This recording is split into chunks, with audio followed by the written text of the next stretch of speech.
Hello and welcome to Awakening. That was Breathe by Urban Club. I was trying to get on the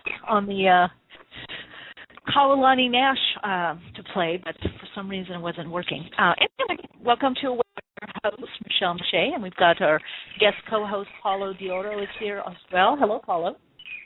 Hello, Michele. Aloha, everyone. Great to Oh, we've got Todd in the chat saying, welcome, Star Children. Yes, welcome, Star Children, Star Seeds. Great to connect with everyone. If you're new to the program and you're listening as a guest, that's great. If you would like to have some interaction in the chat room, all you need to do is either register or sign in, and I think registration is just your name and email address, and that will get you a Blog Talk Radio profile. And you can act in the chat room as well. So, and if you'd like to call in between 12 and 12, we usually do meetings, tune in, people call in and share, and that number is 347-539-5122. That's 347-539-5122, and just press 1 on the keypad, and that lets us know that you want to be heard. And hello, Pixie Jewel. I've seen a lot of people I haven't seen in a long time. Great to connect with all of you. We have a great guest today, one that's a fave of mine, light being and healer with amazing story, Dr. Eric Pearl of the Reconnection. I would say healing work is a good way to put it. And yeah, so how are you doing today, Paulo? Doing great. It's a beautiful, beautiful day. The birds are singing, and the world is changing. Yeah. Boy, is that true. I want to give a little couple. Good, we got callers now. If you callers number again 347-539-5122. If you have a question or a comment, want us to tune in, press 1 on the keypad. I think we're going to do a little bit of a meditation beforehand, but we'll get into that. First of all, a couple things I want to share from a couple emails that I had. One is, thank you so much, listeners, for your care and concern in regards to the last show, that my recording, my talking got recorded, my conversation. You know, I got to just tell you guys, I'm so passionate about what I do. Some of you know that, I think we had a guest on who's also a listener in Canada, Daniel. You will know who you are, that said, oh, Michele, you need to push more what you do, promote more what you do. And I do, because if I feel that it's something that's a resource, if I hear a caller or I know something I'm impassioned about and my intention is as a tool for the path. But for me, I mean, it's, you know, I do the program because I love connecting, I love sharing, I love doing readings. I just feel so blessed for all of us connect. I always receive so much as well. So I do have a teensy human bit of lack of patience when people come on and their only concern is just to promote.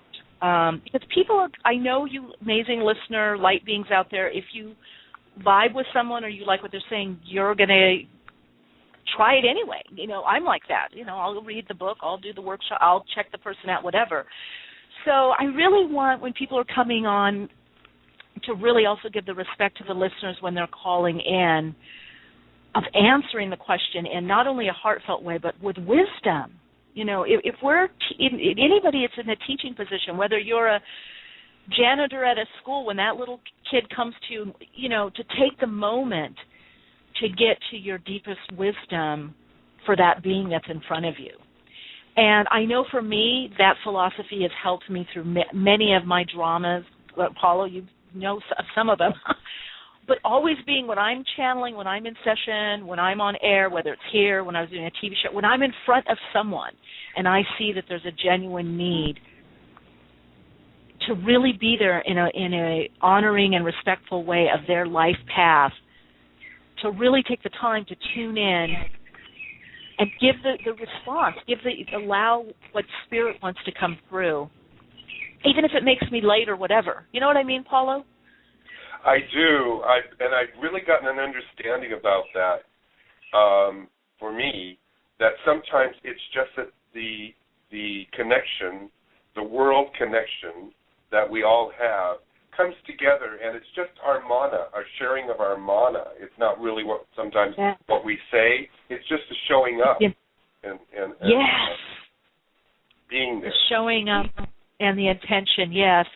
So I am a little bit of a mama bear with my listeners. I got to say, I'm very protective of you guys and the callers that call in. I really honor your path, and I really don't judge you. I really don't. Whatever you're going through, I've probably done similar at some point, And even if I haven't, it's this play of consciousness unfolding.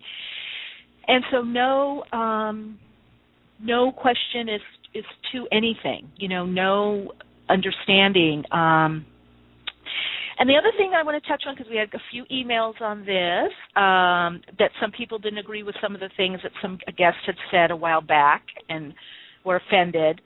That's okay. Call in. This is part of the converging flow. We're not always going to like what everybody says or has to say. Sometimes it reinforces our uniqueness and where we're at. In this new paradigm, it's not so much about fitting in. It's about really following your own path, following the law of resonance to those that you resonate with, connecting with like-minded individuals. And those that are not like-minded, having that respect and the tolerance. I even feel it's more than tolerance. It's a respect for their opinions and the connection. You may connect with someone for a minute, an hour, a few days, a few years, and then there's not enough resonance to hold you together. But if you have come together, there is some similarity, there is some resonance. It may not be for all of your life. And I don't know if I want to put one of those disclaimers. I don't agree with everything that people say or whatever that. I don't know. But you guys have to just know that. If you listen to me for a while, you kind of know how I am, and, that's that. What's that saying? Love me or leave me. But anyway, I just wanted to let people know that it's cool to be offended. Call in. You're allowed to disagree. I mean, that's the soul. That's the Aquarian age, living Uranus and Aries. That's the revolution that says I am unique. I have different points of view. So shine that light, even in your own life. Dare to say what you really feel and think. So and I appreciate, always appreciate the emails and calls. And that's another thing. If you do have questions or comments or emails, awakening@selflight.com, and that will get you get the info to me, and the question or the comment. And readings we'll do on, if it's not too personal. If it's too personal, you may have to just call in, Or you can always get a reading from Paula or me or any of the other guests as well. But if you want it answered, I love answering them. It's just if it's too specific, it's hard to answer on air. You need to, unless you call in. Let's see. Oh, I want to give a couple little shout-outs. One is Di, Australian listener. Thank you for your email. Dana as well. Chris also. And also I want to just one of the listeners came to my meditation, my Ascension Attunement meditation this Saturday. And I'm talking a lot, Paula. Sorry, I just had a lot I want to share with everybody. That's okay. Anyway, new listener. She went through all the archives. She's been so fired up by awakenings that she started. I guess she wanted to start an animation class at her school, and she started little by little, and now they have a class, and I guess they're having more classes. So to me, it shows when we get the support, we can do whatever we really want to do and need to do from the soul, whatever's coming from the soul, that insight and inspiration, which she definitely did. I guess she started bit by bit, and now it's a class or 4 classes, and it's developing. So to me, it was just so much of just a wonderful confirmation of the truth of who we are, that we can if you have a nudge, a spirit nudge, a spirit's nudging you in a certain direction, get around people. Listen to this program, other similar programs. Get someone that you trust that can help support you to also nudge you, because this is the age right now that we are to be birthing these new forms, these ideas, even more so than ever before. So I would say just take it to heart. If there's something that you really want to do, and without, if someone isn't, vibing with what it is you want to do, don't try to convince them, don't try to explain. Find the support that lets you dare to dream and follow through on your dreams. That is what we are building here. That is, so also let everyone know, yes, 12 to 12:45 is when we do the readings, answer the phone lines, and then 12:45, 12:50 the guest comes on air. And then if you have questions within the guest realm, then that's great, because I've been pleasantly surprised. Sometimes the questions are not in the guest realm, and we don't want to do that. So kind of set it up this way. So we have, because I love having the guests on as well. I love sharing and hearing what other people are doing and highlighting. And I think and you guys like it too. So anyway, great to see everyone, and yeah, it's so amazing to connect with all of you. So we've got, we're in such a transformational time. Paula and I were talking about it before the program. The time that we're in right now, it's really calling all of us to move forward. That's at Uranus and Aries, to have our own mini revolution. Ask yourself in your life, what are the areas that you feel that you're stuck in or are holding you back? And also, that Saturn and Libra, the whole square, even the Uranus and Aries and the Pluto and Capricorn, it is about busting out of stereotypes and roles. And you want to ask yourself, are you, living out a role, or are you living out you? And the Aquarian age is really about living full spectrums of the light. So it's all the shadow, the dark, the pink, the black, the white, the ochre, the magenta, the blue, the purple, all, playing all notes that you are.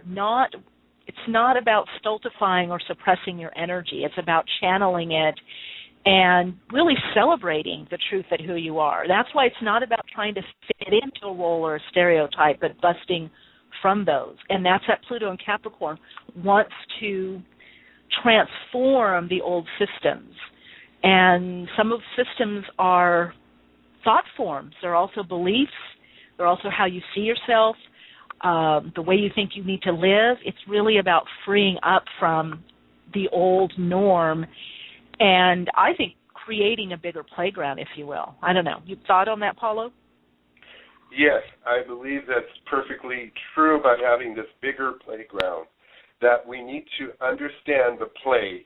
Leela is the play of the heart, the play of the soul, and that is always going on. So it's like this continuing movie, and all we have to realize is we're in the movie, and just enter the movie show.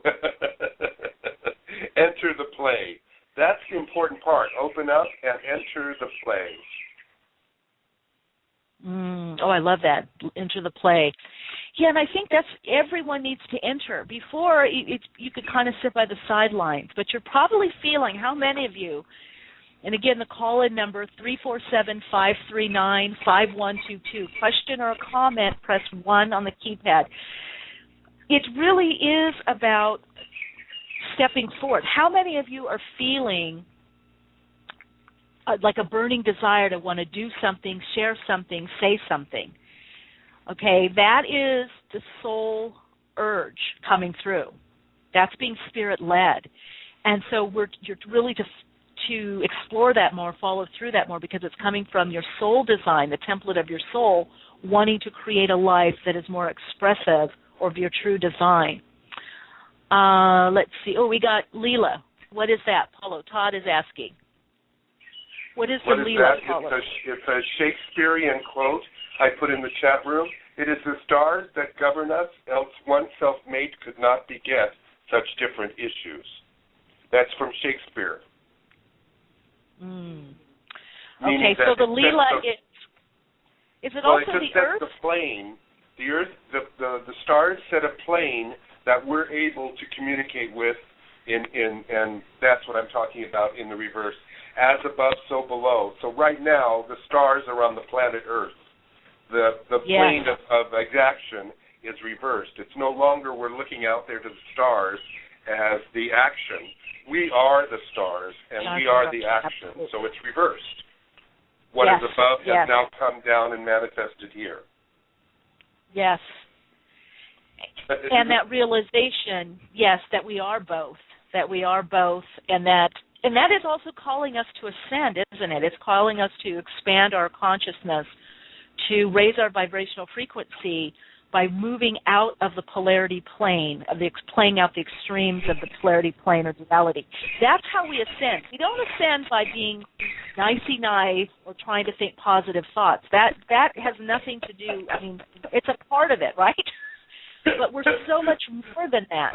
I wear cotton, and yes, I wear cotton and only green, and I do yoga on the way to, Look where you're playing out look where you're playing out the extremes in your life. If you're overly focused in one area, you're living out that polarity. So it's the rising above happens by being in the center, which is why the Buddhists say to follow the middle way. When you follow the middle way, it's like the triangle of light. We're at the base of the triangle, but if we keep bouncing from one point of the base of the triangle, if we bounce to the left, to the right, that's why you're seeing this play out right now, like with Occupy Wall Street and not the tea trees, what are they, what's the other one? The tea bags. Oh, yeah, okay. But we need that. That's the harmony through conflict. But not everyone has to do that. We don't all have to go to those extremes. Some of you are holding another dimension, a dimensional reality. Some of you are holding another plane of existence. So the best thing everyone can do is find where the extremes are in your life. And the extremes play out in stereotypes and roles. If you're suppressing something, then you're stuck in one part of the polarity, like that base of the triangle. If I'm on the left side all the time, or I'm bouncing from the left to the right, I don't ascend. But if I go from the left to the right to the left, you come in the center point and you rise above on that triangle. That's one of the metaphysical axioms.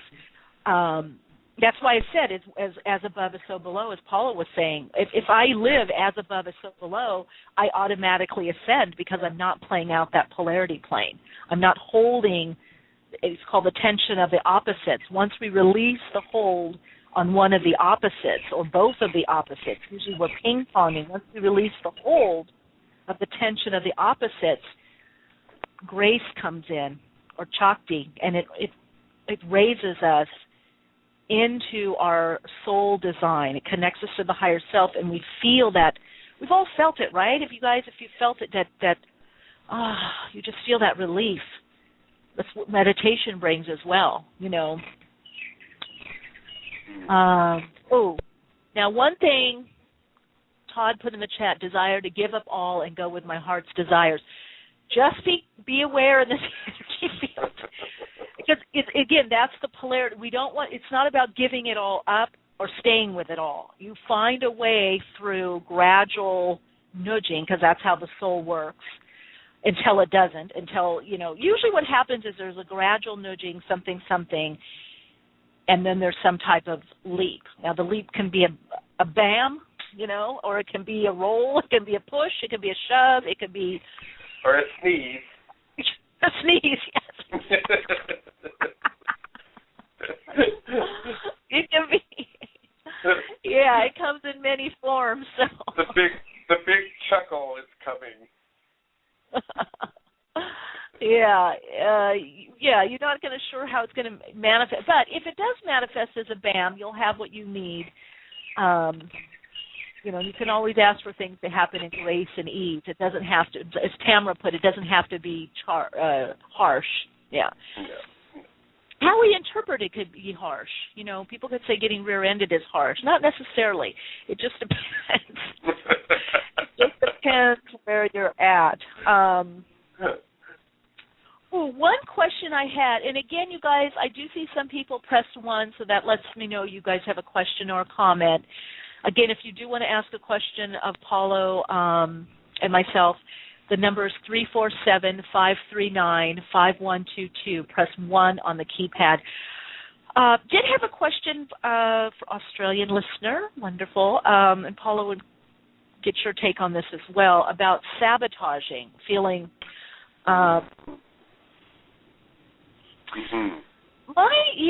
My sense, I honestly, as a light worker and a therapist, I find a lot of times procrastination, or what we used to term in psychological terms, sabotaging, it happens, but I also feel more often than not, it's a picture of where we want to be or where we think we need to be.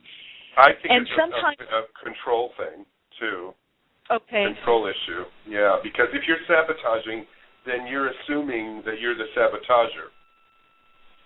And has nothing. I find that has nothing to do with really. I mean, if you are not where you're supposed to be, as you're saying, then that doesn't necessarily mean you're not supposed to be where you're, and only in your belief system.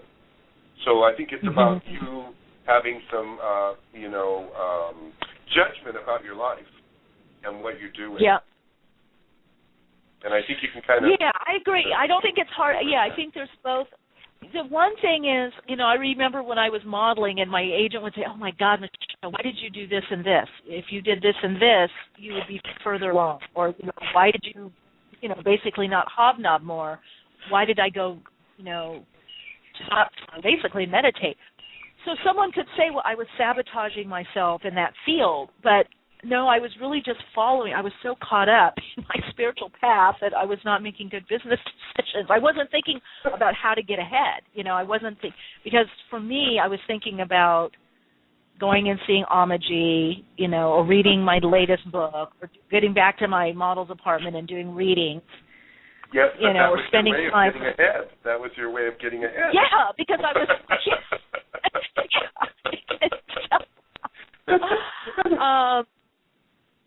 But I think people need to be very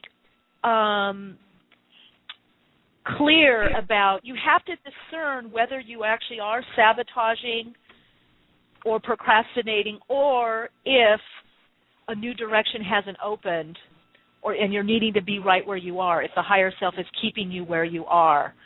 I go into this kind of stuff also in my Daily Om course, Navigate the Shift, 2012, and actually beyond. My sense is if you connect more with the higher self, you connect more with the soul design and see what that unfolding is, follow what's in front of you. I know for myself when I've done that, I have found a lot of times when I thought I was procrastinating, or there was a delay. It was literally a protection from spirit to not go in a certain direction or not rush in with my ego to say something or do something. So I feel like you have to go into spiritual discernment with that, understanding where you are, what's your pattern, if that's been your pattern. If it's chronic, yes, I would say that could be sabotage or procrastination. But if it is situation to situation, it may just be divine intervention saying, you really need to stay home and be with yourself now. You really need to be going within, and you'll know as you learn to read your own signs of what's happening with you within. It's really about connecting in with and developing your intuitive awareness, your intuitive understanding. Let's see. Oh, Grammy's saying, my problem is that I stay in my upper chakras and can't stay grounded. I like staying there too. I just put in, who can? Go with it. It's an interpretation that you're in your upper chakras, first of all. Yeah. That's an interpretation. That is a belief system. So however you feel and wherever you are, if that's a feeling that you're not grounded, then what you're already saying is you are grounded because you're aware you're not on the ground. Yes. If you were not grounded, you wouldn't worry about. You wouldn't know that you were not grounded. You see. Yeah. See, there's a lot of old paradigm stuff. as a collective, we're going to be shifting here. We're connecting more with the energy of the new emerging consciousness. And the energy of the new emerging consciousness is very up, light, tingly. But I love what you said, Paula, because you may be feeling more of that and you might think you're not grounded, but it could be a new way of being grounded. And I agree with what you say, Paula. You say you are grounded because you're feeling the ground. What it is a lot of times when that happens, we're not liking that feeling, That's right. Exactly. I mean, if you're floating and you're into that, then you're not aware of how far you are above the ground, and that's not your concern. But if your concern or your equation in the belief system has the ground in it, then you're always in constant measure. How far away are you from the ground? I say, does it matter? Oh, but now here it is. Here is the thing, and this is for so many, many, many of you, and we all go through this. Grammy is saying, but Paulo, everyone around me is walking around in a normal, quote-unquote, normal life. I'm going to put quotes there, even though she did. And I'm not in step anymore. Oh, yeah. Finally. Yeah. Hooray. Yeah, and Paulo, speak closer to the mic, Paulo, so we can hear you. I asked, have you ever been in step? What does that mean? I mean, come on. Yeah. Just here's the deal: if you are a light worker, if we're going to go into titles here, whatever you call yourself or whatever you feel that different, it tends to have crystalline, crystal child, indigo adult, indigo child, starseed, light worker, way shower, light being. Okay, any more? Galactic Federation liaison, whatever. You're not going to feel in step, and you probably never. Yeah, you probably never felt in step, but you were pretending. We all, many of us have been good pretenders. But we're not meant to feel in step. We're meant to feel in step with our own steps. It's like, can you guys hear that? It's like syncopated drumming. People can chime in with their own step, their own flute, their own guitar, their own note. But we're not meant to be in step with other people's steps because those are their steps. We're meant, just like when you're singing in a choir, no one sings, even if you're singing the exact same note, it's going to be a little different. It can't be the exact same note. But if someone gives you the same note, you're going to be able to duplicate it exactly, even if you're a mimic. There's going to be your own uniqueness coming through. And that's what this Uranus and Aries is about. That's what the Pluto and Capricorn is about. That's what the Saturn and Libra is about. That's what the new emerging consciousness is about, is to enjoy and celebrate your own step. It's third chakra stuff. You love how you are God, or the all that is, expressing as you. Your personality is expression of the all that is through the soul design. It's about honoring that now, sharing that now. Foibles and all. We are perfecting form. We're not perfect beings. We're perfecting form. The spiritual aspect, the soul, is perfect. Yay! Yay! Da-da-da-da-da-da. We need some callers before we howdy doody. 90406. Welcome to. Hello. Thank you. Hi. Hi. I have a question concerning retrogrades. What does it mean to have retrogrades? I don't have my chart before me, but I know I have some retrogrades in my chart, in some planets and signs in several houses. And is there any significance with that, or? Yeah, your retrograde is going to show you where you're redoing something. The retrograde brings in the redo, reevaluate, re-understand, all the REs. So it's going to be an area where you are redoing or you need to pay more attention. Some people could say there's learning lessons there. I like to say there might be new awarenesses for you there. It might be areas to signal to go deeper. For instance, a lot of times people naturally with Mercury in retrograde, naturally in their chart, Mercury being how we communicate and how we think. A lot of people forget that. It's also about how we think, how we operate in the mental plane.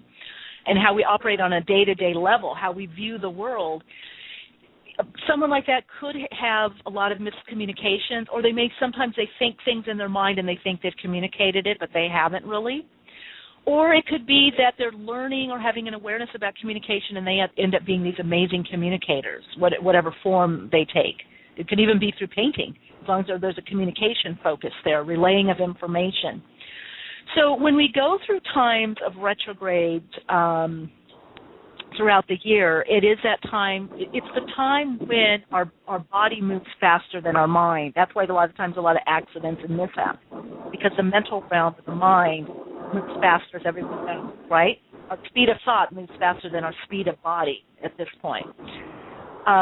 So it is a time where we want to take great care, because our mind may not be able to keep up with our body. Or in the think of technology, a lot of times there's mishaps during that time as well. So the retrograde, again, is that time to evaluate, just to slow down, to discuss things, discuss where you want to go, what's your path, to observe, until the retrograde is over, to take action. Now, if you have it natally in your chart, you have to take some action. Yeah, I have it natally in several places. I was just thinking about that today. I don't remember what houses, but I noticed I have about 4 retrograde houses, and with planets and signs in them in my natal chart. Well, the house also, sometimes a lot of retrogrades can mean there can be some systems of thought unnecessarily not wanting to be here and having to really learn how to be in this physical form, how to play in the earth realm. Wow. You hit it.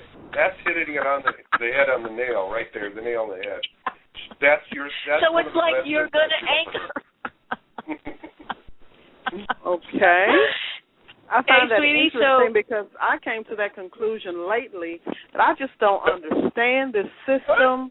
It's like I'm from somewhere else, and my thinking doesn't line up with what's going on and with most people. If they say potato, I say patata. If they say tomato, I'm thinking You're tomato. in a different dimension. You're with the elders. You come in with the elders. When I hear you speak, your soul speaks through you, and you never vary. Most people find you very, very right on line about things. They either like you or they don't like you at all. Right. You know what I mean? Your energy on the earth brings in the ancient ones. Now we celebrate the ancient ones. Hello, we've known each other before, and I've heard you before, but you used to be an orator. You used to be a speaker, and you're wondering, why isn't that with me now? Well, you're in a changeation. We're all in a changeation. We all chose this time of reincarnation for change. So you need to look at that, the retro part of you that's holding on to the ancient part of you, and start looking at that and bringing it forth through maybe your gifts, maybe painting, maybe writing, whatever the gifts that you have, and you do have them. Okay, well, that's been told to me in my chart about the writing before, but the painting, I used to draw when I was a little girl, but I don't know how to do that now. And in my most recent... Go back to whatever it is. See, you're just meant to communicate. So just focus on various forms of communication. Self-expression is a form of communication, relaying information in various ways. And you're in the right time, because the New Age, Aquarian Age, is all about not fitting in but yet fitting in, and finding others that don't fit in, and you fit in together, and then sometimes you don't, and then you do. So you're right on time. All right, sweet, we're going to go to the next caller. Thank you. You're welcome. Okay. We've got to go quite a few, so we better go. Hello, Denise. Welcome to Awakening. Hello. Hello. Is it me? Yes, it is you. Hi, Michele.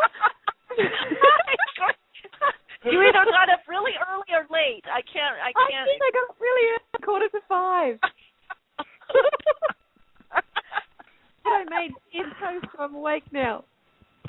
Oh, good. I'm having my tea right now. I didn't get that quick enough for my decaf Americano, but great to connect with you. Thank you. You too. I'm so glad you're feeling better. Yes. Oh, I'm starting to. Yeah. It's been a slower process, but it is what it is. It is what it is. Yeah, it's really good to have your show back. Now, did you have a question or comment? Well, nothing really specific, but I'm interested to know.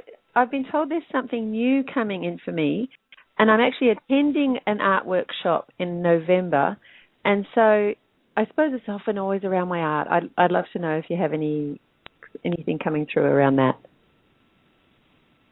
Well, it's interesting. Similar to the caller before, we all come in bunch. Our experiences, we attract people that mirror a lot of times for us. I feel with you definitely the painting, but I also feel some travel, and it may be local for it. I don't know if that's shows.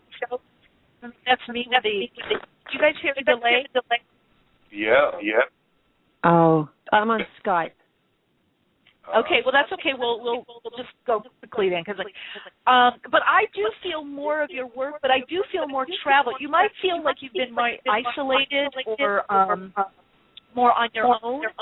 Yeah. I feel you're going to be somehow banding with others. It could be group shows, but there's group shows, but there's also the movement of you showing your work in other cities, other towns. Wow. And I like to say that there's a quickening coming for you, in a sense that when you wake up, you're going to recognize a clarity inside you that's going to come through in your life. It's going to come through as manifested idea that's going to be very crystal clear, because the energy and the quickening that comes is almost a crystalline energy. It's such a clearness that you're not going to have any doubt. This is it. You're stepping into that. So there's this anxiety inside of you, because you know it. You know what I'm saying is coming, and you can feel it.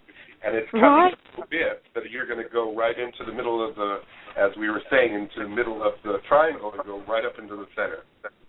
Oh, boy, thank you. All right. Well, thanks, Denise, for calling in, and thanks live. I know you normally listen to archives, so great to hear your voice. You too. Thank you, guys. You're welcome. Bye. She's a cute little voice. Yeah, I love you, Denise. And I love that echo. That was a very interesting thing to experience. Yeah. Okay. Hello, let's see, whoops. 973-949, you're on Awakenings. Hello. Michelle and Paulo. Hello. Yes. Hi. And who's this? This is Jason from New Jersey.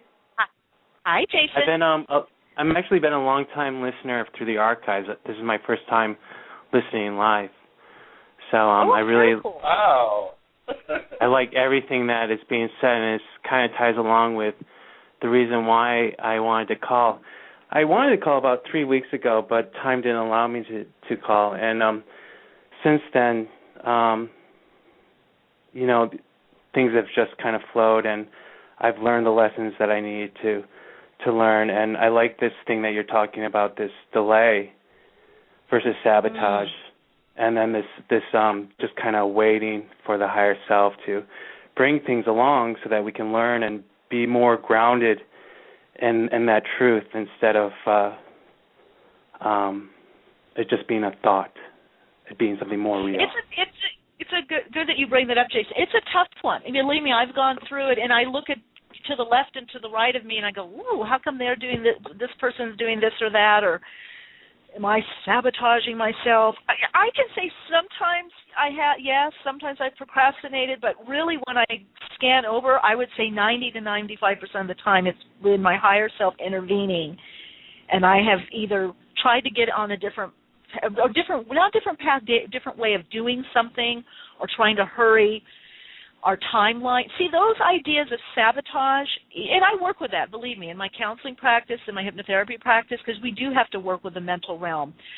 But remember, those ideas of procrastination, sabotage, are of the mental realm. That's of the mental plane. And in the Aquarian age, we're in the age of vibration. We're in the age of feeling, the feeling tone, the sensing, the intuition. So sometimes what we think should happen or supposed to happen, or the way we think it's going to happen, or the timing that we think is going to be, when we move into synchronistic timing or divine right timing, is different, because we're more in the realm of spirit. We're moving out of the mental plane.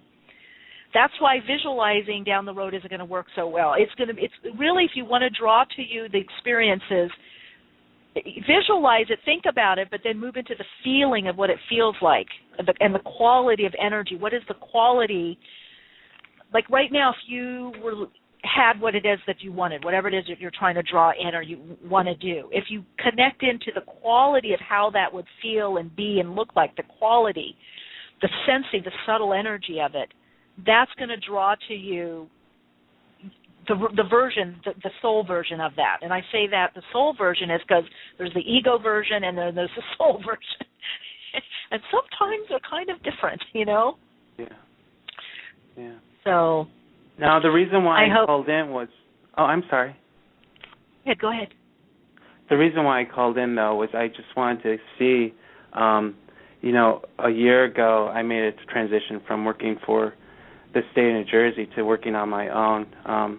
And I've been doing this for a year, and I just have a sense that I'm going through this process of this vision that I had, and I want to know, like, what direction I should be going. What am I just keep on being still and being guided and allow the guidance to occur, or is there something that I should be doing? I feel you did it. I don't know if Paulo's getting something different. I feel like you are where you need to be. Yeah. But it's also the that timing. Moving in. You're going to be moving toward, or being drawn toward. Magnetism will be a big play in your life. You'll be magnetically drawn as you're now in this place. See, you're in a new place in your story, in your life. You're in a new space, and now you have to allow the energies to start to pull you, and it's very important that you don't formulate or bring in information in this place in the way that you used to bring in information. Just be open that you're in this space and it's all information, it's all coming to you, but that you will be pulled by a magnetic force and are being pulled by a magnetic force. Yeah. I love what you're saying, Paulo. That's the thing. It's about the magnetic force right now. It's not about the mental force, and that's a tricky one. Even for me that lives in the other spirit realm most of the time, I'm surprised at how much of a mental force I have. It's like, woo. That's the major transition, and that brings us into the heart. So that the brain, the brain of the mind can think more with the heart. So leading from the heart, it's in the chakra system, it's the Anahata center. It's the seat of the soul is there. And it doesn't mean emotionalism. It means getting to the feeling, the magnetic energy, the subtle energy that's drawing you, that's nudging you. Whole new way of living. Thanks, Jason, for calling in. Yeah. Thank you so much. Bye-bye. Appreciate it. Bye-bye. Ooh, I love that, bringing that up. Okay, 413-773. Welcome to Awakenings. Hello. Oh, hi. Wow. Hi. What's your first name? Kala, Kala. Ooh. Kala. I like that. Did you have a question or a comment? Yes. My question is, I do a lot of different things. I'm trained in art. I can do massage. I can teach yoga, and I'm in a place, like some of your callers have said, where I've transitioned out of a really hostile work environment where I made a good amount of money, but I left it behind. And I'm still sort of unsure as I'm trying to move forward and listen to Spirit about which direction to go to move forward. And, I feel like that you added, let's put it this way, you added a lot of energy about that. about that concern. Where are you as far as an agenda? And I'm hearing, Kala, you are the agenda. This is a part of you that there's part of you that, yes, consciously you did leave this environment, but, honey, you had no way in hell, excuse my English, about staying in that environment. There's only so much you can take, Kala. And that's the agenda I'm hearing, that Kala, you're ready to, burst out, and you've collected this in a Renaissance kind of area to just be open to the graces of the universe. And you are. So how does that manifest? Well, it just manifests through you. This is, again, like our previous callers. You are the manifesting energy. Also realize your dragon energy. Even if your name Kala may not be your birth name, but a Kala, if it's your birth name, boy, honey, just being you is a lot. So realize that it takes a lot to be you, and so anything that you put forth your energy will prosper.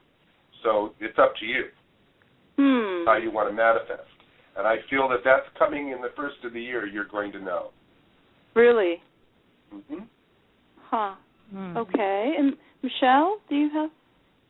I'm hearing to do it all. I feel that you're coming out of an old paradigm of limitation of wanting to do one thing, or you were taught to do one thing, and I feel that you're multi-expressive. Right. And so for you, it's going to really be about embracing that. Some of the things I do feel you're doing now may go by the wayside or the side burner, some maybe even back burner. But right now, I feel like you're learning to embrace that part of you. That's your healing right now, is really embracing being able to be multi-expressive. Wow. All right? Okay. Wow. Thank you. Thank you so much. Yeah, thank you guys. All right, namaste. Namaste. Boy, that is so true. In fact, on that note, our guest that's coming up, Dr. Eric Pearl, which some of you have heard him on Awakenings and other programs, whether TV or radio, but talk about moving out of the box, being, a chiropractor, having an office set up, to channeling a healing energy or opening to a healing energy and then teaching that around the world. I mean, that's the times that we're living in. It is about that stepping out of what we conceive or perceive, not just what we perceive as us, but what we conceive, what we cook up into what it is that we're meant to be doing. So our guest, like I said, is Dr. Eric Pearl. I want to tell you a little bit about him. His book out is The Reconnection. He's got workshops, trainings all over the world, teaches nationally, internationally, and helps others open to this or connect to this. Reconnecting, really, is what you want to call it. He's also spoken at the United Nations, just done a lot of wonderful, wonderful healing work all over the world, and he really is a love. I'm glad to have him back on the program. Hello, Eric. Welcome to the program. Hey, how are you? I'm glad to be here. Great. Oh, boy, it's so good to connect with you again. And I know you've been traveling quite a bit and sharing your gift and helping others connect or reconnect, really.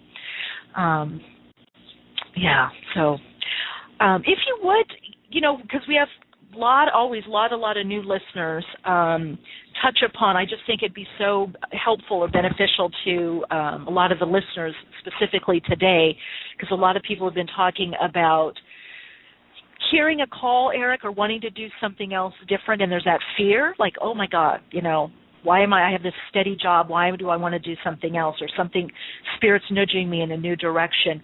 Would you share with us how you came to the reconnection, how you came to this path and purpose? Sure. Well, I guess the first thing to understand is that I was in my other job. I was practicing as a chiropractor. I was in my 12th year of practice. I had one of the two largest practices in all of Los Angeles. So I wasn't really looking to do something else. As I put it, I was minding my own business as a chiropractor. I went home on a Friday thinking I was a chiropractor. I came back in on a Monday and I was something else. Now, my parents always told me I was something else, but this was probably not what they had in mind. What occurred... Oh, they did. They did say that. No, my parents always told me I was something else, but this was not what they had in mind. Right, exactly. Yeah. Yeah, no. I've been accused of being something else most of my life, so why not become it? Right, yeah. So what happened was I was asleep one night and was awakened by a very bright light. I opened my eyes to see what it was, and it wasn't anything seemingly physical or metaphysical. Mm-hmm. It was really just the lamp next to my bed. It had turned itself on for some reason. At the same time, though, it felt as if there were people in my home, which is a very, as you can imagine, uncomfortable sensation to wake up to and feel as if somebody's in your house who wasn't there when you went to sleep. Let's just say I got up with a knife, a can of pepper spray, and my Doberman Pinscher, and I went hunting. And as I went through the house for about 20 minutes, I couldn't find anyone. I convinced myself it was my imagination. I went back to bed. But on that Monday, when I went into my office, 7 of my patients insisted that they felt people in the room with us just the way I had been feeling people in the room at my home. Some said it felt as if people were standing. Some said it felt as if people were walking. Some said it felt as if people were running. And 2 said it felt as if someone was was flying around the ceiling. Of course, this was my 12th year in practice. No one had ever said that to me before, so 7 people in one day, you would think that would have gotten my attention. But others are saying, I feel your hands before you touch me. And, of course, I didn't believe that, so I said, sure, you can. Close your eyes. And they'd lie down on the table, and I'd hold my hands in different directions, facing them from distances of anywhere from a few inches to a few feet to a few yards. And they seemed to be able to tell me whether I was by their right shoulder or their left ankle, so it sort of became a game. And as I played with it, I would see tiny little involuntary muscles move in their face, and their eyes would dart rapidly back and forth. Fingers and feet would move. And when they would open their eyes, they started telling me that they were seeing colors that they had never before seen.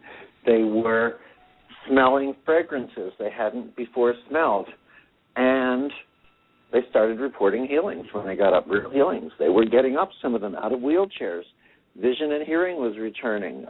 Children with epilepsy or cerebral palsy seemed able to walk and run and play and speak normally, not have seizures any longer. People would come in several days later to show me laboratory results where their cancer tumors had vanished. Not everyone, of course. I mean, nothing is 100%. Just as with medicine, nothing is 100%. But enough people so that we began to recognize that something real was occurring, something of significance. And as that went on, people started asking me to teach this. And I said, teach it. You got to be crazy. How do I teach something like this? I'm standing there waving my hands in the air, looking like an idiot. So go outside, wave your hands in the air. Let me know what your neighbors think. Yet more and more of my patients started telling me that when they drove home from my office, they pulled up in front of their house, their automatic garage door opened before they hit the little button inside the car to open it, or they went inside, their lamp or their television or their stereo started turning itself on and off.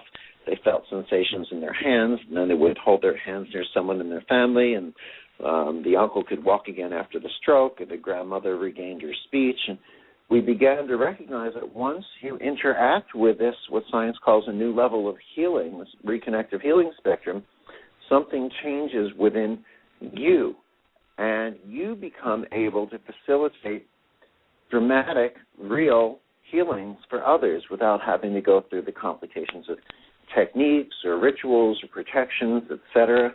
So as this came about, this became my biggest high in life, to come back to your original question.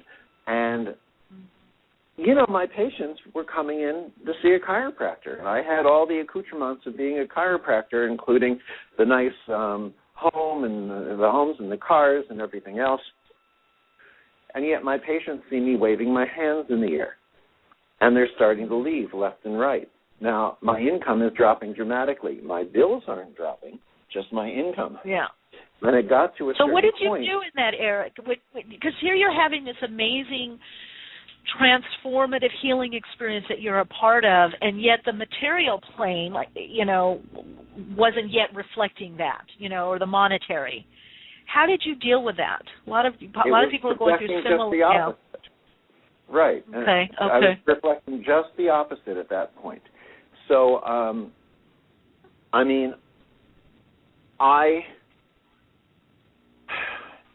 I remember I almost declared bankruptcy 3 times. I remember digging between cushions in my sofas and chairs for coins so I could buy tuna fish.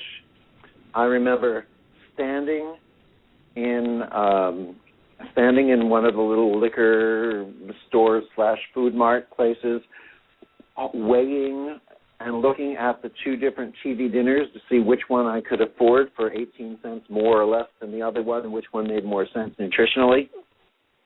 Mm-hmm. And I remember standing, just the most horrible feeling, standing inside a Ralph's Market that was open for 24 hours with the bright lights, weighing and holding 2 packages of toilet paper, seeing which one would give me more paper for my money. So I know what it's like to be on the other side of this. And even I went back for a while and I said, this is insane. I spent, my time and money and my parents' money, and I got a degree as a doctor. I should be practicing as a doctor. And I went back to practice again because I think that chiropractic is one of the highest forms of healing on the planet. And absolutely, I'm good at it. I'm very good at it. I mean, to say this in a way not to be grand, but just to be factual. And that's great. That was wonderful. I took, pride and pleasure in how good I was in it, just as any good doctor or anyone good in their field would do.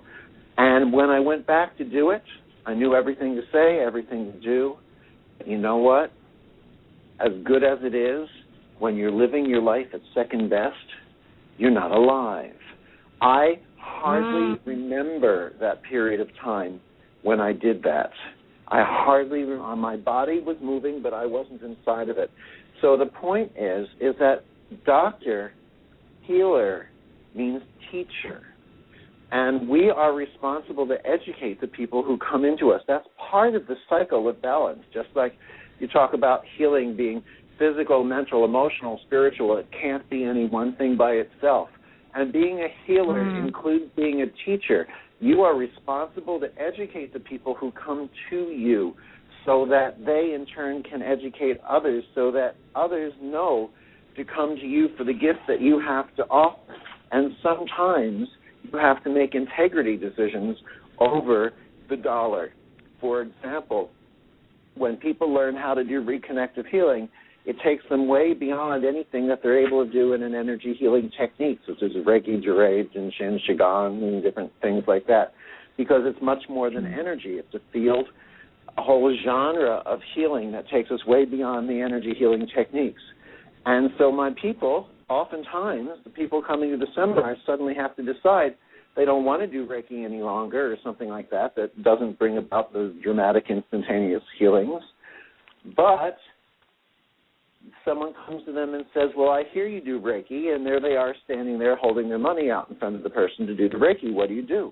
And I said, you've got to make a choice based on your principles, your morals, your ethics. I would suggest you say to them, as an educator, I don't do this anymore.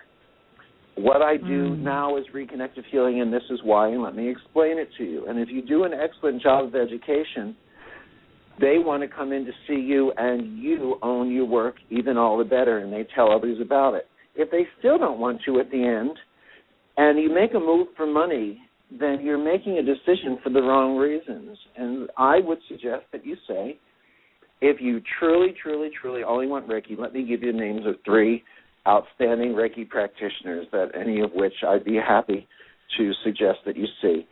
And when you're ready for what I have to offer, I will be here. Usually that's enough to have the person stay. If not, it tends to be enough to have the person come back. But it's a risk. We all have to risk and step into and through our areas of fear if we're ever going to grow outside of it. Otherwise, whoever you are now is who you will be in the future. Is that really what you want? Mm-hmm. Well, that's powerful. Oh, my God, Eric, what you just said. It really is that there is that time, isn't there, where you have to take that risk, have that trust in your path. Every time I gave away my chiropractic practice, I saw that the person would run the practice down and I would go back and save them and build it back up. And then I'd give the practice away to someone else and I would go back and build it back up. And I realized that if I kept doing that, that was my excuse to stay the same. And so what I finally did was I gave my practice away and I signed it away. So I had no legal right to come back in and save the practice. And that is what allowed me to move forward. And that was, one of the most exhilarating and frightening days of my life. That day when I signed the paper, I remember that night calling someone up and saying, well, I really did it now. Let's see what happens. Mm-hmm. What do you feel let you do that to really, and you went back and forth? I mean, this is so, because, listen, people that know you or come to the workshops or seen you speak or talk are seeing one aspect, but now you're sharing, you went through your own process in this and you followed through, and I would imagine the fulfillment that you now have by what you do now and what you're able to share with the world is huge. It's even more than what you had before. I mean, your level of healing was, and who you reached was able to just dramatically be, increased. What do you feel let you finally, like you say, follow through on that and risk, trust the universe or the higher self? Do you know that defining moment? What had kept me from it was the security of the income.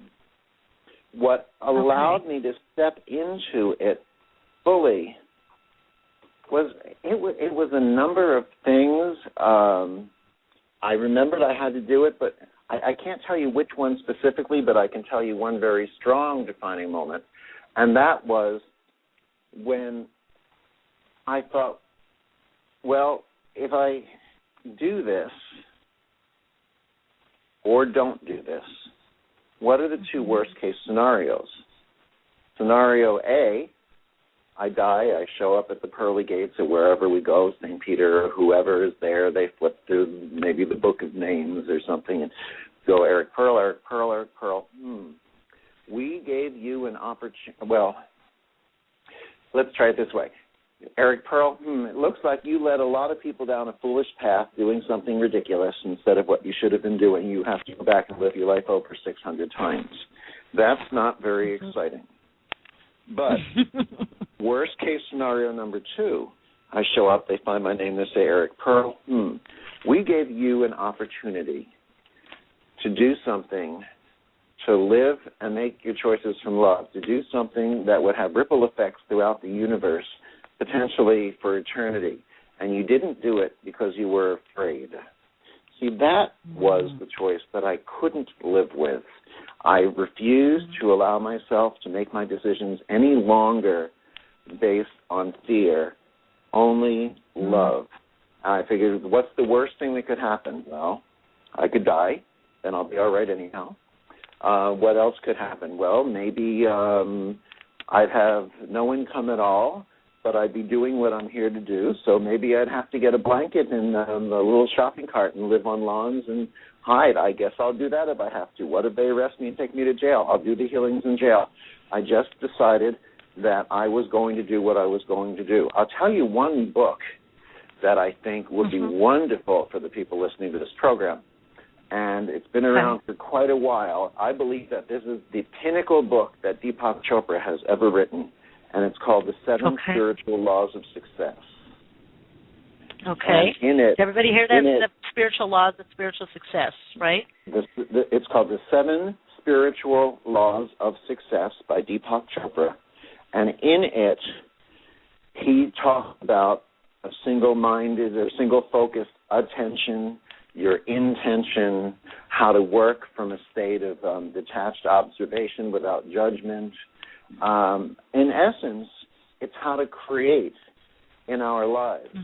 either we're all here as little stamped out, cookie cutter pieces. We're all supposed to do the roles that have been standardly set up, or maybe we're here not to spend our life making our income by going to a job that we don't like or that is tolerable or not really fulfilling, or we're here to discover our dharma, our purpose, the one piece that we are that is uniquely designed to fit that opening in the jigsaw puzzle of the universe, one the universe has been waiting for us to recognize. And how many lifetimes do we want to go through before we actually step into our own fulfillment? I love what you're saying. It's like that connecting to your purpose, and I love how you went through different scenarios. I've actually done that myself. And it's powerful because you're right, it's that security button. I just put it in the chat. Everyone has it. Something is going to be taken away, or we're not going to, and we allow, many times that to run us than the amazing talents or gifts, our abilities, and our purpose, our mission, so to speak. And Eric, what I love about you when you share this too is that you called it in on some level, but the ego didn't know, what was going on. You just went with it. You went with the whole process, and it's so dramatically. You're already a healer. You're already doing it, but it just so dramatically opened things up for you, and therefore others, in return. I mean, it helped. What helped was, of course, I had something that a lot of people don't always get the benefit of, and that is I had the experience of over 50 people, 50 patients over a 3-month period of time lost consciousness, and I guess you could say spoke in tongues, except the tongue was English, or you can call it channeled. But the people who call it speaking in tongues don't speak to the people who call it channeling, but that's another show. They spoke. We'll have you back for that one, Eric. They spoke 6 verbatim phrases. And whenever I felt lost, I would go back to one of these to see what would resonate. And well, the first phrase was, "We're here to tell you to continue doing what you're doing." Now, that does not mean do the same thing, although if I interpret it on the surface, it could say, well, just do the same thing, just be a chiropractor, just do the same thing. But continuing is not a word of stagnation. It's a word of movement, a forward movement, to continue on, to continue forward, to flow forward, or like a continuation or a continuum. The next level is what you're bringing. What you're doing is bringing light and information onto the planet, which I found out later on through the research studies how this changes the level of light we emit. The third and fourth phrases are what you're doing is reconnecting strings, and what you're doing is reconnecting strands. Now, I thought those 2 phrases, strings and strands, meant the same thing. Some entity from somewhere is turning over 50 of my patients into living human broadcast systems and saying these phrases and trying to find a word in English, something stringy sounding or strandy sounding, which I discovered through my story, my exploration, meant DNA strands. What we're doing is reconnecting DNA strands. And at that time, of course, everyone thought, well, that was just, ridiculous. It couldn't be happening. And yet by persevering and going forward, and having the research, we now have 4. We have lots of research on reconnective healing. 4 of the studies. With a 5th you do now? International study. We have 4 studies already, with a 5th international study coming out. Is talking about how and demonstrates how we restructure, or what I say, reconnect the DNA strands. As a matter of fact, I'll be speaking about some of that at IONS, the Institute of Noetic Science in Santa Monica, just 2 days from now. It's Friday. Okay, October wait. 14th. So Friday, October, because we have local listeners also. So Friday, October 14th, you're going to be at, I didn't know there was one in Santa Monica. I knew there was IONS Santa Monica. And Eric, where can people find out about that? I put in the chat the Reconnection.com. Yes, on the Reconnection.com, that there should be a place to register and find that somewhere there. Otherwise, I guess what you could do is Google up Ions Santa Monica, California, and that would probably tell you as well. Otherwise, go onto the Reconnection.com. Okay. Say hello to Marilyn. I love Marilyn. Marilyn and I have had a lot of fun times together. Okay, so I'm going to put that in the chat. You're speaking there this Friday. Oh, that's great when something, because a lot of times people hear somebody speak on the program and then something is so way off and they're like, oh my God, I want to hear more. And, it's 2 months or 3 months down the road, or they're not doing anything. So this is great. So those of you that are local, Dr. Eric Pearl will be at Ions in Santa Monica, and that's this Friday. Sorry, go ahead. Go ahead. What is it?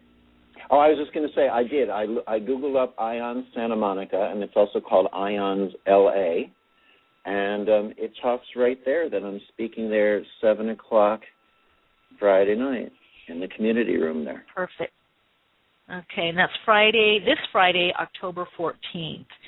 And while we're on this subject, too, I know you're doing some things out of the country, so you've got this talk. What about for people that would want to study this or train or learn how to align to this energy? What do you have coming up?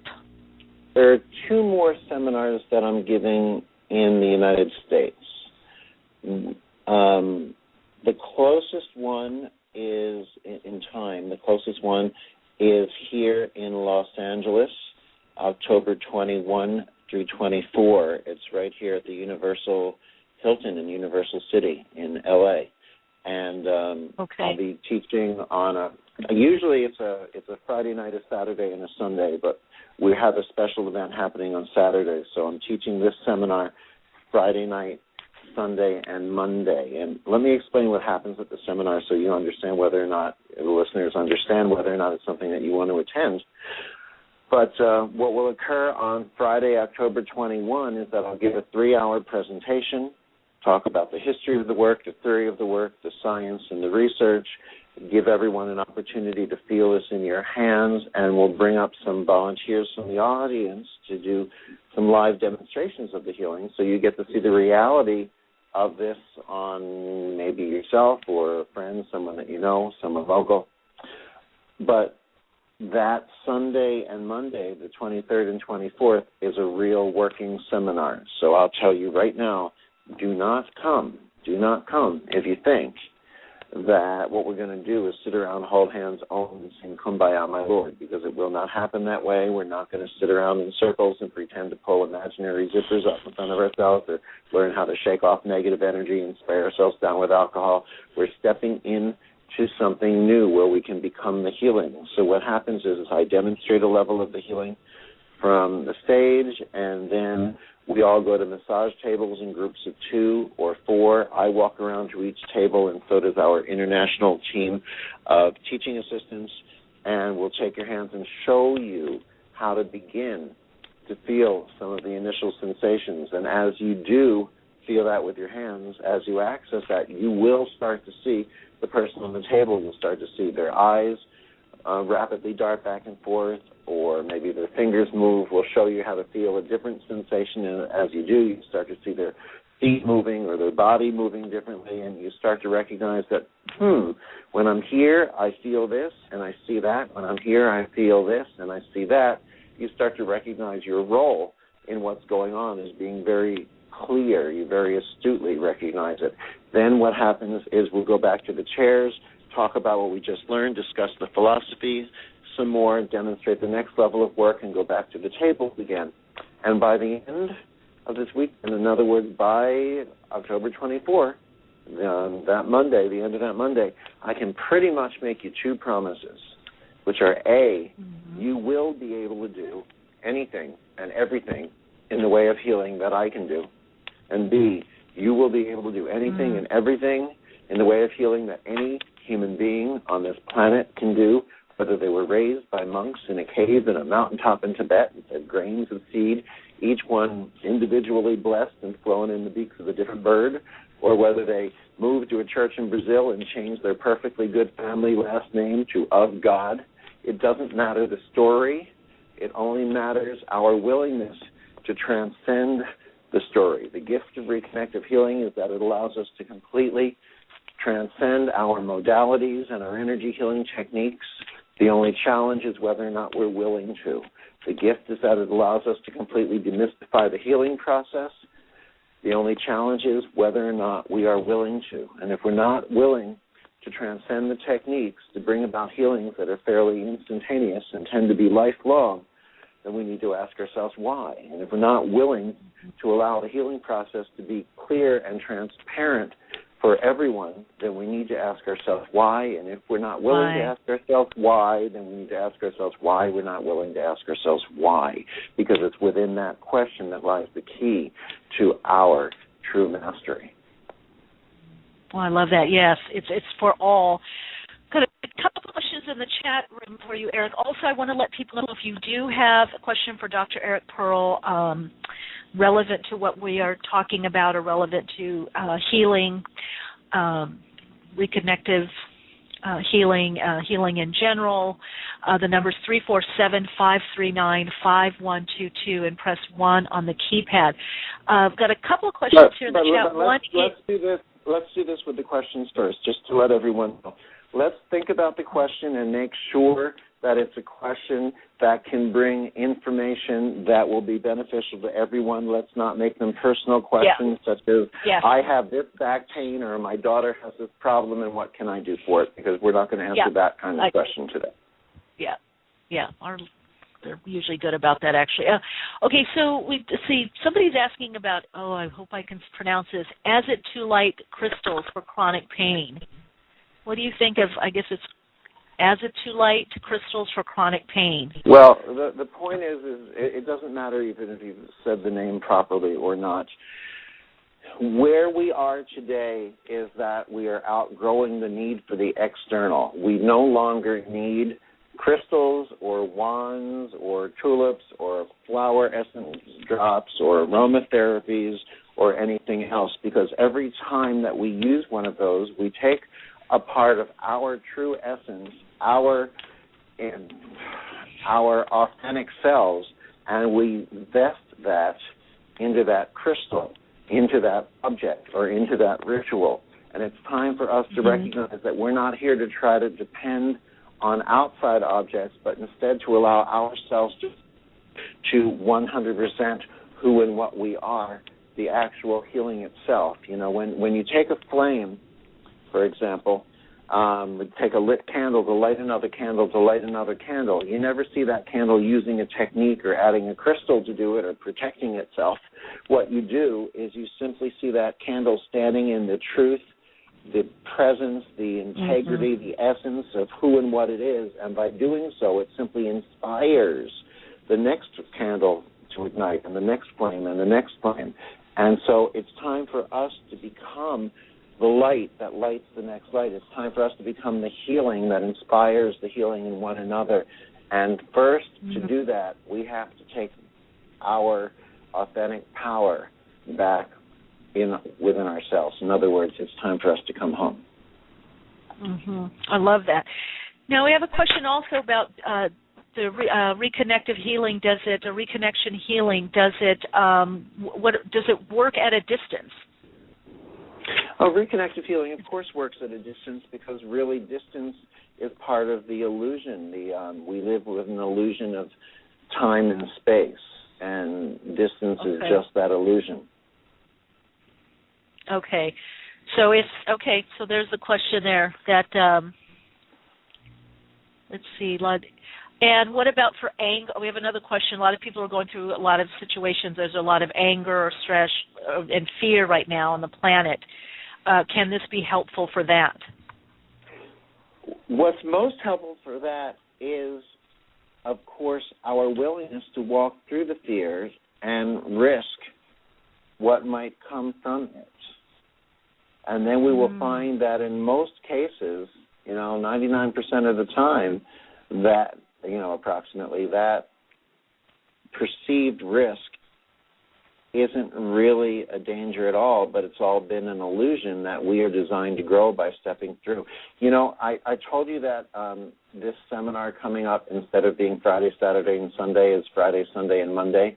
The reason is because on that Saturday, which is the 22nd of October, we're having a one-day mastery conference. And since you asked me that question, one of the main speakers that we're having there is Gary Zukov, who I love, and his wife Linda Francis. As well. And they're speaking about the authentic selves versus the frightened part of our personality, what some of us call the ego, and how to move through that, how to step through our fears into love. So if a lot of people are interested in this, it might be a wonderful idea to come to that conference and have a rare opportunity to hear Gary Zukov speak. There will only be a few speakers because it's a one-day conference. The other speakers besides Gary Zukov are Dr. Joe Dispenza, Lynn McTaggart, who wrote The Field, and her new book is out called The Bond, and Lee Carroll, who's the author of the Cryon books. Okay. So there'll be 4 speakers Wonderful. that day besides myself. Okay, and that's on Saturday, and we're talking about the October 21st. Yeah, so in other words, the seminar to learn this work is October 21, 23, and 24, Friday, Sunday, Monday. But that Saturday, October 22nd, is the one-day conference with Gary Zukov, Joe Dispenza, Lynn McTaggart, and Lee Carroll. Okay, and another question here. Can you come to just the Saturday? Sure, you can come to just the Saturday. You can come to the conference by itself. Okay. certainly. Now, Eric, our program is international, so I'm getting questions, is Eric going to be anywhere else? I know you travel a lot. I know probably the best thing for people is to go to the Reconnection .com. Sure, but I can tell you of a few of them. For instance, that are coming up. Okay. For English-speaking seminars, besides Los Angeles, there's also going to be one in Vancouver, November 12th and 13th, and I'll be teaching one in Miami, December 2 through 4. So if you're looking for English-speaking, Vancouver, November 12 and 13, and Miami, December 2 through 4. The ones in Miami and in Los Angeles will, of course, be in English, but they'll also be simultaneously translated into Spanish. But then, of course, we're doing them throughout Europe. We're doing one in in October we're also doing one in Budapest, and then I think we're going into Munich, and then we're doing one in Reconnecting, Italy. Right after Miami, I'll be doing one in Buenos Aires. Oh, perfect. We have actually listeners there, and also in Spain. We just did Spain, but we'll be doing Spain again next year, of course. Yeah, but we'll be doing Spain again next year, and also we'll be doing Portugal for a second time next year.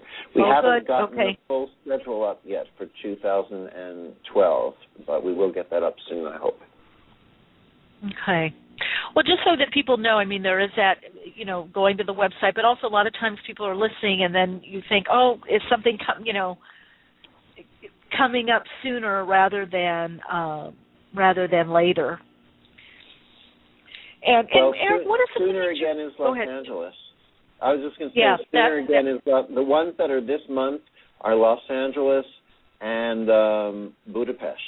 I'm speaking at a science conference in Germany this month, but I mean it's not the teaching seminar. The teaching seminar is in Munich next month. Okay. So those listeners that are listening, if you're looking for something sooner and you're local to just say California area, specifically Southern California, but it's a short drive even north. You are at IONS LA, which is also in the Santa Monica area. That's Friday, October 14th, and that starts at 7 p.m. And then the healing seminars Friday, October 21st, and the 23rd and 24th.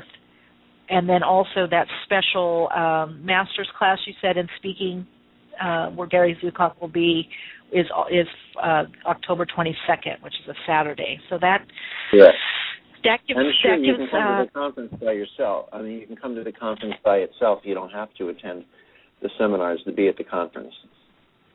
Mm-hmm. And then Paul is asking, is it possible to give this reconnection healing here on the show now? Oh, well, I've been doing it. I would say that you've been soaking in it, Madge. Yeah. We've been soaking in it, but I don't think the thing to do right now is to go into a big group audience healing because, well, it might bring about a little bit of dead air. Mm-hmm. I'm sure you don't want. Yeah. That's okay. We do sometimes meditations, but yeah, because it's quiet, it's silent. Boy, Eric, it's been great to connect with you. Great to have you back on the program again. And I'm glad you're doing. Yeah, I love the work that you're doing. By the way, just quickly, what are you seeing with some of the research? You said you're doing a lot of research. I think last time you were on, you were starting to do that. Sounds like it's in full swing right now. Oh, yeah. I just got back from working with a group of 40 Russian Olympic athletes, and we gave them each one reconnective healing session, and there was a control group that received just energy healing. And I got an email when I returned that after the one session, they were measured 10 days later, and they all had, every single one of them had dramatic improvements in their blood, their red cells, their white cells, their humoral levels, and in their emotional and spiritual levels. And of the control group, 0% of them, not one of them, had those changes. So we're definitely seeing different things in reconnective healing, just as we're seeing how it affects our DNA and how it affects our brain waves and our heart waves. Love it, love it. Well, keep me posted, us posted. We always love hearing from you and what you're doing, and that you're sharing this wonderful. And I love your topic. I love your question today about, I love your topic today, your questions based upon making difficult choices, because we have to, every decision pretty much that we make is made out of either from love, prosperity, abundance, light, unity, oneness, or the fear of separation and darkness, lack and limitation. And we need to challenge ourselves each time to move forward. But in order to move forward, the first thing we have to be willing to do is to acknowledge and recognize the choices that we make out of fear every time we protect ourselves in a white flame or a purple flame, or we wear a special necklace to keep electromagnetic frequencies away from us or something else. And we have to acknowledge them first and hopefully laugh at them and recognize, isn't that great that I've moved through this and I've learned from it, and the role that they play in requiring us to step into love when we're no longer willing to be making our choices from fear any longer. Yeah. One of the reasons I love you and love having you on the program is because you say the backstory, the back end, which most people don't like admitting to. But it's inspiring when people see others, doing wonderful things and living their truth, their passion, following their soul's purpose, however you want to put it. But there's a backstory. You had to walk through some fears. So I so appreciate you opening up and sharing with the listeners. If we allow ourselves to look inside, the one thing we're guaranteed to discover is that we will feel discrepancies intertwine in a way that we don't want them to. And the one thing that I can guarantee is that if we don't feel discrepancies intertwining in a way that we don't want them to, then we're not truly looking deeply enough or honestly enough inside of ourselves. Yeah, and then we're not growing. Wow. Mm-hmm. Thank you, Eric, for this. What? You already what? And I already grew some. It's a joke. Gruesome. Gruesome. I got some. Yeah. Well, we have those parts too. The gruesome. The gruesome parts to grow from. Oh, Eric, lots of love, and thanks for being on Awakening. Thank you. You thanks too. Thanks for sharing. My pleasure. All right, so our Awakened guest today was Dr. Eric Pearl. You can find out more information on on his website, reconnect.com. Those of you wanting to study internationally, you can go to his website, reconnect.com, and find dates and locations where these seminars are going to be. If you are in the San Diego, LA area, Northern California area, Southern California area, Dr. Eric Pearl will be at IONS in Santa Monica, California, Friday, October 14th for a talk, and then Universal City, which is in the outlying LA area, October 21st, 22nd, 23rd, and 24th. So that gives you some dates. As always, everyone, so wonderful to connect with all of you and share, and love you all, foibles and all, same as you love me, foibles and all. And I love what Eric was saying. It's really about taking that risk. Now is the time to do that. It's really about looking at those discrepancies and moving forward, not living in fear, not living in the past, and not letting yourself be held back. I think he's a great example of that. I know I feel inspired today. Paulo, do you feel inspired? I am inspired. Yeah. I feel very inspired. My inspiration right there now. I wanted to say that I think most wonderful energy he brought, and that I believe we are all connected in it, and we just open up to it now. We can receive this reconnection today. Thank you, Michele, for connecting and bringing and helping to ground it in. That's lovely. Oh, you're welcome. And thank you all, listeners. It's great to connect with all of you. We're going to end, let's see, what was a little Kalalani Nash. All right, continue to share your insights and shine your light. Take good care and keep awake.